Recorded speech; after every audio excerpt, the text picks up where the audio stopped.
신약 성경 가운데 예수님의 설교 말씀에 아버지의 살림을 창기와 함께 먹어버린 집 나간 청년에 대해서 그가 돌아오자 목을 안고 입을 맞추고 새 옷을 입히고 반지를 끼우고 새 신발을 신긴 이 부성애를 누가복음에서 보여준다면, 구약 성경에서는 여기에 나오는 부자간의 모습은 다시 한번 목숨보다 더 귀한 아버지의 사랑을 유감없이 보여주는 감동의 현장이 아닐 수 없습니다. 그토록 역모를 꾀하고 반란을 일삼고 정권을 찬탈하고자 하고, 심지어는 이로 인한 후환을 두려워한 나머지 선친이신 부왕 마마를 처단하려고 도모했던 이 폐륜자 아들이 죽었다는 비보를 접하고, 내 아들 압살롬아, 내 아들 압살롬아, 압살롬 내 아들아, 내 아들아를 연호하는 아버지의 심정을 보십시오. 이렇게 애절하게 울부짖는 인자한 아버지 다윗을 보면서 여러분은 어버이의 사랑, 특히 이 시간에는 아버지의 부성에 대해서 어떤 감동을 경험하십니까? 더구나 아들아, 내가 너를 대신하여 죽었다면 좋았을 것을 하면서 통곡하고 절규하는 이 모습 앞에서는 더 이상 아무 할 말이 없고, 어쩌면 죽어서 관 속에 누워있는 시체라도 벌떡 일어나서 불효자로 살았던 못난 과거를 뉘우치고 회개할 것만 같은 감동적인 분위기가 아닐 수 없습니다. 오늘은 이 말씀을 더 듣도록 하겠습니다. 자, 첫째는 불효자의 지난 행동, 두 번째는 이 아버지의 지극한 부성에 대해서 두 가지로 말씀을 나누어 듣겠습니다. 먼저 다윗은 맨 처음 이 사울 왕의 공주인 미갈과 결혼을 해서 임금의 사위 부마가 되었지요. 그러나 미갈은 친정 아버지의 영향인지 다윗을 비방한 죄로 죽는 날까지 무자하게 자식이 없었습니다. 그 후에 다윗이 마구잡이로 불러들인 여러 처첩들 가운데서 태어난 소생이 압살롬인데, 이 압살롬은 애당초부터 근심덩어리였습니다. 처음에는 자신의 동생인 또 다른 왕자를 죽여서 부모의 근심이 되었고, 이로 인해서 살인자가 되어 외국으로 도망가서 은신해 있다가 3년 만에 다시 돌아올 수 있었지요. 그는 다시 귀국에서도 2년 동안은 아버지 얼굴도 못 보고 이렇게 외롭게 지내던 중에 왕께 나가는 사람을 가로채 백성들의 민심을 도적질하고 점차적으로 많은 반역자를 끌어모아서 역모의 주동자가 되더니 마침내 계획했던 대로 반역을 일으키게 됩니다.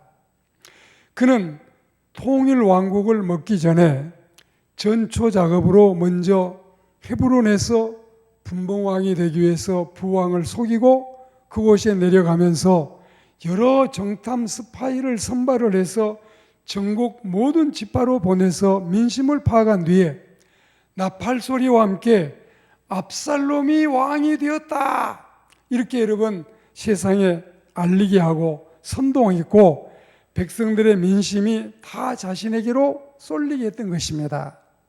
그리고 당시 정부 고위 인사 가운데 큰 지략가인 아히도벨까지 포섭해서 변절케 하고, 마침내 가장 폐륜적인 범죄인 부왕 다윗의 후궁들로 더불어 동침하는 이런 폐륜적인 범죄를 저질렀습니다. 이와 같은 만행을 서슴없이 저질러 대던 압살롬은 마침내 아히도벨과 후세의 모략에 힘입어서 엄청난 동족 상잔과 또 부왕과 조국을 치는 대역죄를 감행했던 것입니다. 대체로 이런 악행들이 부친과 국가와 그리고 민족을 대항해서 자행하던 압살롬의 짓거리였습니다. 그는 자신의 출세와 정권 찬탈과 소기의 목적 달성을 위해서 형제들을 죽이고 국가 원로들이나 인재들을 제거하고 아버지도 가차없이 칼로 치고 온 나라를 차지할 참이었던 것입니다.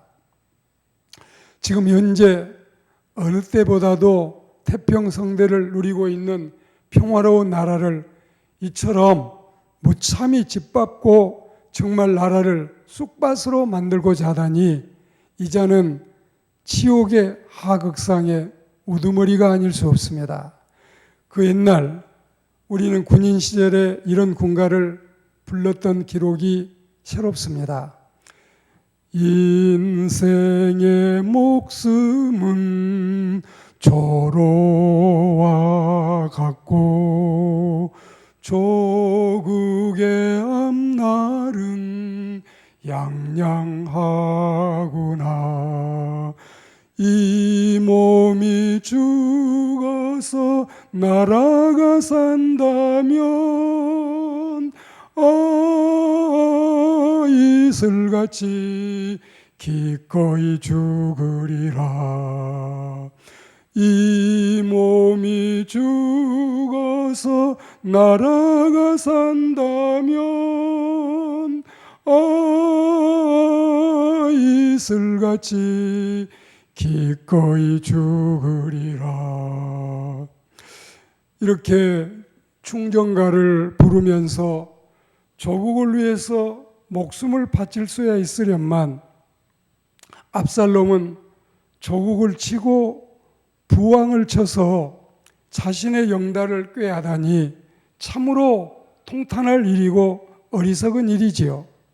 사나이 한 목숨 조국을 위해 바치지는 못할 망정 인간으로 태어나서 어찌 이럴 수가 있단 말입니까? 과연 이런 페루나의 결말이 어떠할지를 두고 봅니다.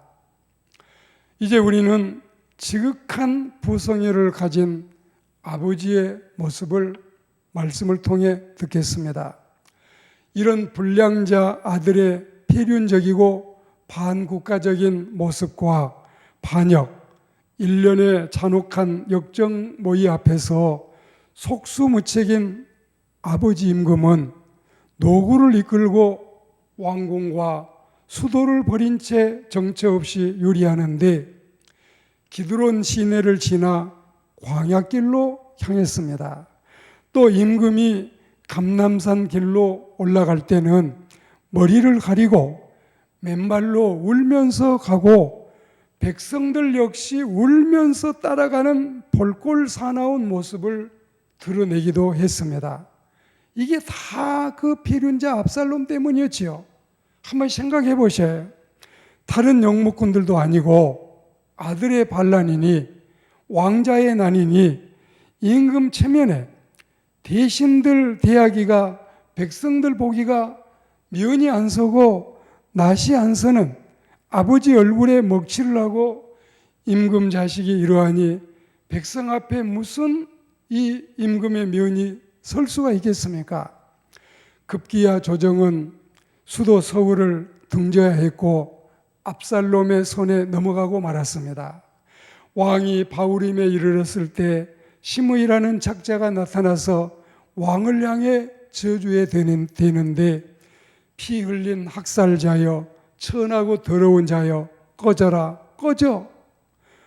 아들한테 나라 빼앗기고 화를 자초했구나. 꼴 좋다. 이런 모욕까지를 불효자식 때문에 다 받는 것이 아니었습니까? 그래서 자식을 잘 두면 부모까지 광영이 있는 법인데 이런 자식 때문에 과거의 공까지도 다 저주거리가 되는 다윗의 현실입니다.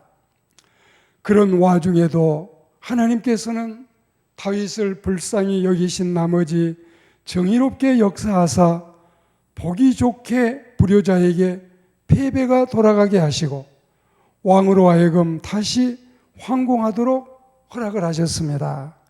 다시는 돌아오지 못할 줄로 노심초사했지만 이도 하나님의 은혜 속에 이루어진 일이었습니다. 성경 말씀에 사람이 마음으로 자기의 귀를 괴익할지라도 그 걸음을 인도하는 자는 여호와 신이라고 하신 말씀처럼 압살롬의 영모는 치밀했고 쿠데타는 거의 성공한 것이나 다름이 없어 보였지만 웬걸 결국 보기 좋게 실패로 끝나고 말았던 것입니다. 그리고 실패한 쿠데타는 곧 반란자의 죽음과 직결되어 있었습니다. 정권이 바뀌면 개국공신 마냥 부귀영화를 꿈꾸고 재빨리 실세편에 줄을 섰던 수많은 영모의 가담자들이 칼에 죽어나갔습니다. 그리고 밀림에서 목이 떨어져 나갔습니다. 우선 모략과 아히도벨은 스스로 목매어 자결하고 말았고 무기에 죽은 자가 무려 2만 명이 됐습니다. 그리고 밀림지대에서 그보다 더 많은 희생자가 쏟아져 나왔습니다. 배반자들의 비참한 최후의 만로가 이루함을 우리는 친히 목도하고 있습니다. 그런 중에도 역시 쿠데타의 수괴, 국가 전복의 괴수, 하극상의 우두머리인 압살롬은 그가 죽는 마지막 모습까지 그야말로 비참하기 이를 데 없었습니다. 슬픈 장면이기는 하지만 우리도 슬쩍 한번 보고 지나가야 하겠습니다. 그 불효자 녀석이 글쎄 교전이 치열하던 중에 밀림에서 짐승을 타고 도망가다가 그 신성우 같이 가수 신성우 머리 너무 멋있지 않습니까? 그런 이 신성우처럼 치렁치렁한 머리카락이 문제였지요. 그 좋은 머리카락이 상수리 나무에 걸려서 짐승 노새는 도망가고 녀석은 나무에 대롱대롱 매달렸다가 한참 동안 사람들의 구경거리가 되었나 봅니다. 그러다가 결국 나는 은천냥을 준다 해도 왕자 죽이는 장본인은 안 되겠다고 하고 물러나자 요압이 나서서 네가 하겠다면서 창 3개를 가지고 가서 상수리 나무 가운데서 아직 살아있는 압살롬의 심장을 찔러 성공을 하니 요압의 부하들 10명이 에워싸고 쳐 죽이는 비극이 벌어졌습니다. 자, 일단 쿠데타는 실패했고 우두머리는 죽었습니다. 그는 자식이 아니라 철천지 원수였습니다. 10번을 거듭 죽여도 시원치 않을 피루나요 불효자였습니다. 그러니까 죄목도 한두 가지가 아니었어요. 여러 가지고 말하자면 이런 사람은 부처 다는 대로 다 죄목이 될 수도 있는 구제불능의 정치범이고 현행범입니다. 바로 총살형이지요. 그런데 말입니다. 그런데도 어버이의 심정은 관용과 용서, 비탄과 눈물, 사랑과 아낌뿐이었습니다. 그저 아무리 불효자라도 죽은 자식이 아깝고 그런 자식의 죽음이 슬플 뿐이었습니다. 자, 오직하면 신하들이 정말 놀라울 정도로 그럼 우리는 뭡니까? 죽은 아들은 이렇게 피해로운 짓을 하고 국가의 반역죄를 범하다가 처참하게 죽었는데 그럼 우리는 뭡니까? 따지고 들 만큼 상황은 참으로 우리가 보기에 민망한 상황이었습니다. 오늘 말씀의 제목 불효자 부성애, 이 제목이 무척이나 공감이 가는 대조적인 모습을 보고 있습니다. 그 중에도 부성애는 아마 이런 심정인 것 같습니다. 너 대신 차라리 내가 죽었으면 좋았을 것을, 너 대신 차라리 내가 아팠으면 좋았을 것을, 너 대신에 차라리 내가 갇혔으면 좋았을 것을, 너 대신에 차라리 내가 망했으면 좋았을 것을. 이게 바로 사랑하는 자녀를 향한 모든 어버이들의 심정이 아니겠습니까? 주고 또 주고, 주고 더 주고, 주고 다 주어도 아깝지가 않겠지요. 부모는 다만 더 많이 사랑하지 못해서 안타까울 뿐일 것입니다. 아마 모르긴 해도 여러분들이 자기 자식들한테 베푼 사랑과 여러분들이 자식들에게 투자한 물질을 불쌍한 어느 집 소년, 소녀, 가장들에게 베풀었더라면 신문, 방송에 안 나올 사람 거의 없을 것입니다. 그만큼 우리는 선한 일들을 자녀들에게 해서 묻혀 있는 거죠. 참으로 여러분들의 선행과 사랑의 모습은 가히 찬사를 보낼 만큼 대단한 일이 아닐 수 없습니다.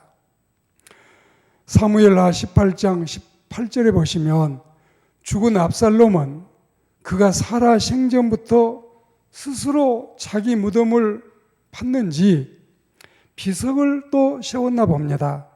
저도 순례 성지시에 이곳에 가서 그 비석을 보고 온 적이 있는데 이 비석은 우리 한국식 비석과는 조금 다르고 을씨년스럽습니다. 오늘날 이스라엘의 부모는 자녀들이 부모의 말을 안 들으면 이 아이를 데리고 골짜기에 가 세워진 그 비석 앞에 서서 아이야, 저기를 보아라. 저게 바로 압살롬의 무덤이다. 너는 절대로 압살롬 같이는 되지 말거라. 이렇게 타이르고 또 아이들도 결국 그 압살롬의 무덤에 돌을 던지고 온다는 것입니다. 오늘 우리는 처참한 참 엄청난 말씀을 들었습니다. 최악의 불효자의 최선의 부성애를 듣고 배웠습니다. 결국 우리는 압살롬 같은 흉악한 죄인들이었는데 우리 하나님은 다윗 왕보다도 더 자비하시고 대단한 사랑의 아버지라는 사실을 아는 것이 오늘 메시지의 결론입니다. 그 옛날 이스라엘 삼국지 같은 옛날 이야기를 듣는 게 아니라 압살롬처럼 우리가 하나님 앞에 이렇게 죄가 많은 자식들인데 다윗같이 하나님의 사랑이 이처럼 엄청나다는 사실을 알고 집을 나간 모든 탕자가 다시 집으로 돌아오고 집 안에 있는 탕자들도 다시 마음을 고쳐먹고 부모님께 효도하듯이 하나님을 바로 섬기는 지상의 만민이 되기를 주의 이름으로 권면합니다.